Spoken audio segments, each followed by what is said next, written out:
right, E-Man from E-Man's Movie Reviews. Harold, how you doing? I'm good, Um, man. Good to see you. Listen, how would you describe this season compared to last season? How is it different? Why is it better than the last season? I would say that this season, like last season, there was a lot of tension. This season, it's really dark. It's like insidious. It's a bully. Like the town is like a bully, and it's like now it's just picking on them for no goddamn reason. Like it's just really just picking on them. And so this season, like it really just uh, it makes you mad. It breaks your heart. It makes you want to figure out like how to get these people out of there. It makes you sympathize for them, and in some instances, maybe even makes you suddenly dislike a person. Maybe a person that you liked before that now you're going like, now I'm questioning who you are. And so this season it really is dark. It's a dark turn on everything that's happening and what's going on. And the town is really messing with them. It's terrible. Oh my God. Okay, I'm sorry. That got me excited. I'm gonna grab me a bottle of Sable and I'm gonna watch. Thank See you. what I'm saying? God, that's what I'm gonna be doing too. Say for all you guys, if you don't know, I'm doing a bourbon with my friends called Sable. It just launched today, and so I'm gonna be doing a lot of drunk tweeting for the next few months. It's gonna be wild. All right, cordcutting.com, you're up next. All right. Hey, All right. Harold. I'm Melanie and Emily here from Yellow Jackets Hive podcast. And thanks for taking the time. Did you say Um, Melanie and Emily? yes, I'm Melanie. My partner Emily's here as well. So Oh, I'm they asking both the are. question though. So yeah, I thought I was we just got like, two. what? Yes, not two people, one and yes. Hey, Melanie. Hey, so our question is, do you believe that Boyd, as the show's lead and the town leader, has really brought his A game to address the situation for the residents? And do you see him stepping up more during the next season into this leadership role? And he's already done a lot, right? But do you see him going harder next season? You mean this in the fourth season or in this third season that's In coming? in season three, in season Oh, three. okay. So yeah, I do think he's brought his A game. I think he showed up with his A game. I think once he was like, "Look, I'm going to figure this out." I think he brought everything he could bring to the table. But like I was just saying before, this town is not playing. They are fucking with him like over and over and over and over again, and with everybody. And so I think he's going to push harder. I think he's going to keep going harder, and I think there won't be a way to stop him unless you stop him. And so and I don't mean slow him down. I mean stop him. You will have Okay. to end him before he stops trying. And so I think he will continue to bring his A game and until his very last breath. I'm not saying he's going to have a last breath. It's just Okay. a saying. It's a thing. All right. Appreciate that. Look forward to the A game here in season three. All right, thank you. Hi, I'm Kristen Maldonado from Pop Culture Planet. It's so great to meet you. I'm I- obsessed with this show. So thank you for your time today. Thank you, really. You know, this season is really interesting because so much in this town is changing. Right. And you've already mentioned a little bit about how like this town is really bullying them, but I feel like specifically they're bullying Boyd. Like what's really interesting is like these creatures, they're not interested in killing him. They just want to break him. And I wanted to know like what is it about Boyd that makes him sort of that chosen one this season that it's like, we'll kill whoever, but like Boyd, we're not gonna kill him. We're gonna mess with his brain. Right. What about him?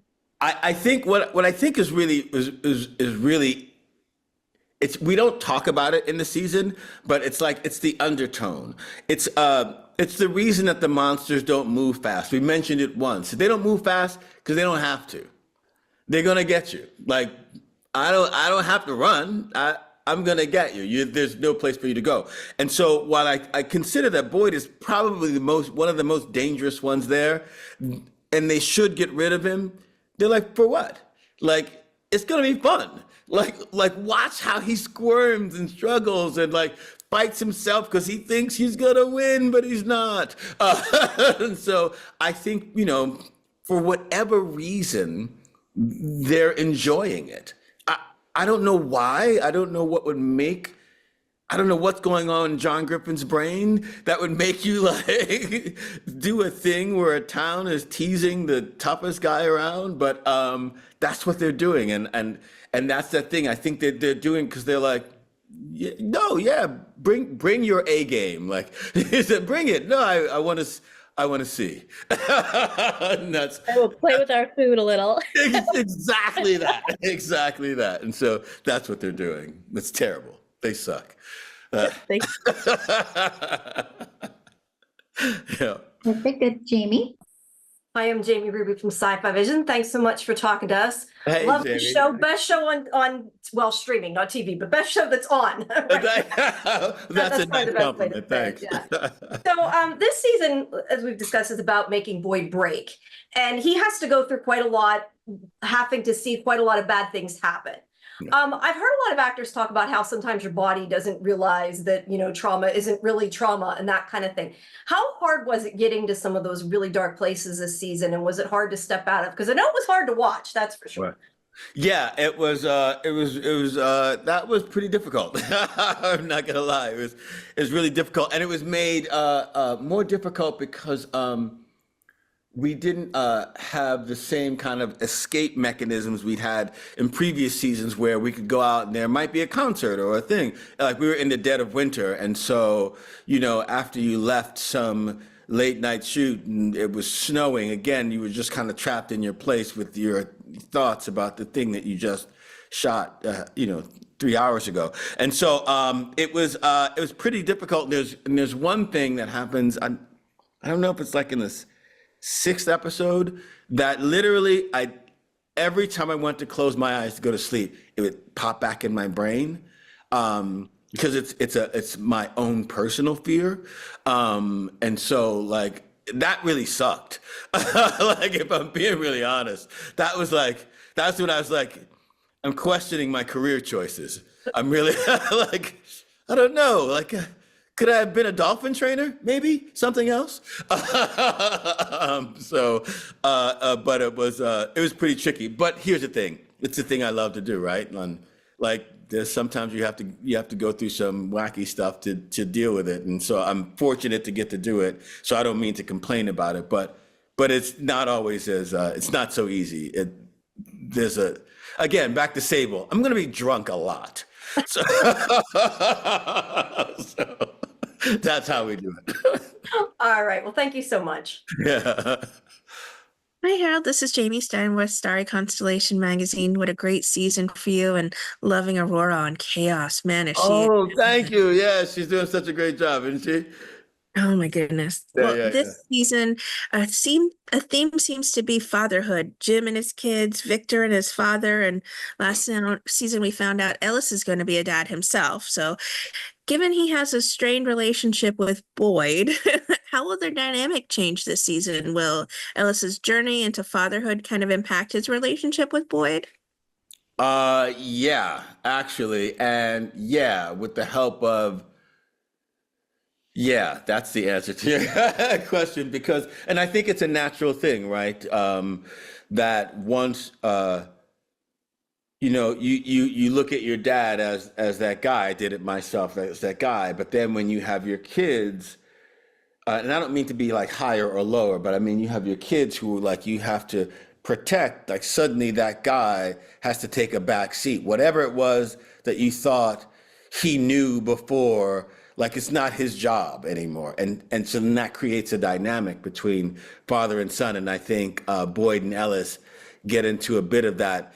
And with people pushing Ellis to be like, yo, you have a child coming. You need to step up. And so I think that's going to be, I think those are going to be really interesting. That's going to be an interesting relationship to watch. That's the best way to say that.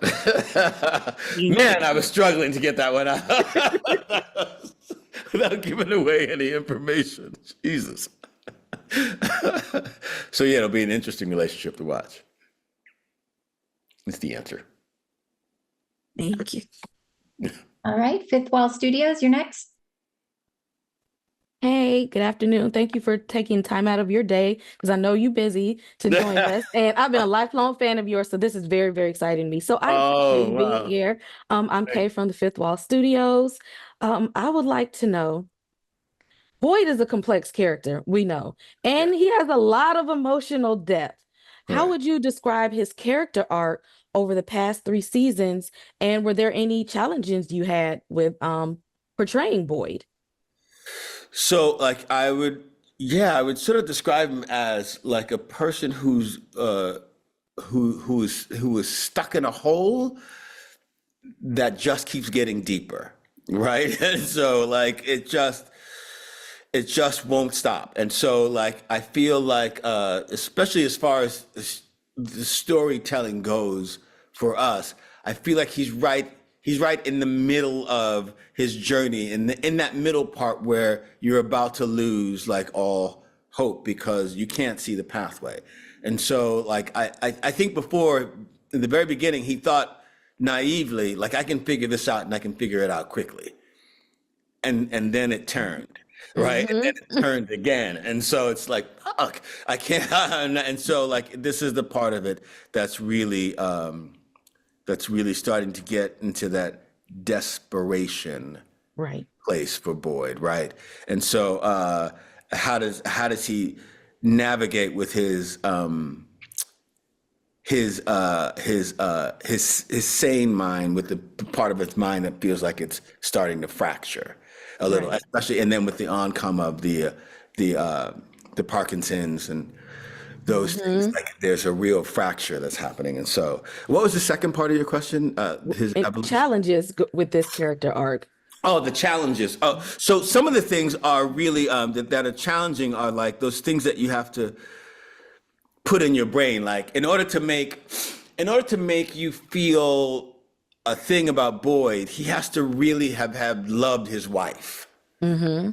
And then if he loves his wife and he loves his child, then the choice he has to make in a split second is really difficult. And I remember having a hard time figuring out how to play that because my body kept wanting to say, like, you can't shoot her. There's nothing to do. Like, you can't. There's no way you shoot yourself first. Like, I came up with all these other excuses, but then I had to find the way that would make him do that. And we had to even find it together. We had all these other scenarios, and the only way that came out is that he couldn't think about it. Do you know what I mean? That he had to, like, you know, he's trying to talk to her, and then she threatens, and he just responds. Like, and it was hard to get there because once I decided that I loved them, it was really hard to. It was a hard thing to figure out.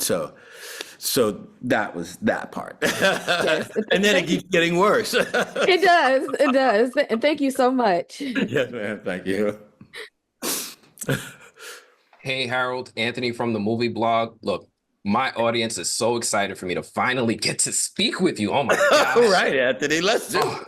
So I got a good question. Got it. I don't know if you can share it, but can you share any behind the scenes moments from filming season 3 that particularly stood out to you or might surprise fans? But if you can't do that, because I know you can't tell everything, can you finally tell us, why is this show called From? Yeah, man. I wish I could tell you that. I wish I could tell you that. Like, I had this whole thing the first season that reminded me of Rakim. It ain't where you're from, it's where you at. And I thought that that's, you know, like, that's why it was called From, because it's like, it don't really matter where you came from. We here. We here, ain't we? And so that's what. And so you think it would be called Here, but it's not. So I don't know. That's the answer to that. I don't know why it's called From. And John keeps saying it'll be explained. John Griffin, our writer, and so I'm waiting for the explanation like everybody else. But that being said, the one thing that's really great about this season, like behind the scenes, is that this season we shot in the winter for the first time. And if you've never shot a show in the winter in a place where the weather is wildly unpredictable, then you ain't done nothing. Because this is like, we literally would start shooting a scene. It's blue skies. And we shoot and we start. And like in the middle of the scene, it kind of starts snowing a little bit, but only enough for it to be like, oh, like, what is that? And so you stop. You're like, okay, let's wait for the snow to stop.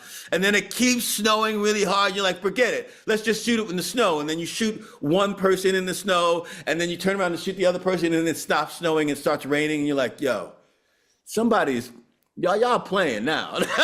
Now y'all playing. And then it gets really, really cold. That's what the whole season was like. It looks beautiful. The season looks really dark and scary, but it sucked the whole way through. It was like that the whole way through. Like, and our crew was, you couldn't complain because the crew was outside like all the time, like the whole time. And anyway, just know that it looks cool. It sucked. It really did. That's behind the scenes. Yes, sir. Thank you so very much. I really appreciate it. And we're going to find out the reason why it's called From. One day, we're going to find out. I'm going to be with you. Okay. Harold, I'm Manny Gomez with that hashtag show. Congratulations on the 3rd season. Thank you, My sir. question is with that, we live in a world really where a lot of shows don't get the opportunity to shine or really develop enough for audiences to care for the characters. What does it mean to you as an actor to be able to explore Boyd now for a 3rd season? And what are you excited for us to see about him going forward in the 3rd season? Yeah, I'm going to tell you, man, I'm really, really grateful because you're right. A lot of shows, they don't get a chance to develop and find an audience. And I think like what was a real blessing in disguise for us is that we were on a streaming network that was brand new, that definitely needed content and needed things. And our show came out and people really, really liked it. And that gave us the opportunity to come back again. If we were on some other network, we might have had other financial commitments or goals that we had to reach in order to get another season. But being on MGM Plus, they were like, well, let's just keep rolling all these shows. And they kept rolling with us. And so I'm really, really grateful because like everybody else, I want to know what's happening. I want to know why the show is called From. Like, I want to know, I want to know. And so we're getting that opportunity, and I'm wildly thankful to MGM Plus for rolling with us again and again and again. And even though we had to move the show to the winter because of the writer's strike, and the fans are really, really with us, and they're like, yeah, bring it back. They did it. They were like, yeah, we're going to keep going. And so I'm really, really grateful about that. That we get a chance to do it for myself, for our whole crew and cast. I think we work really hard. Lots of people work hard, but I'm glad we're getting the opportunity to do it.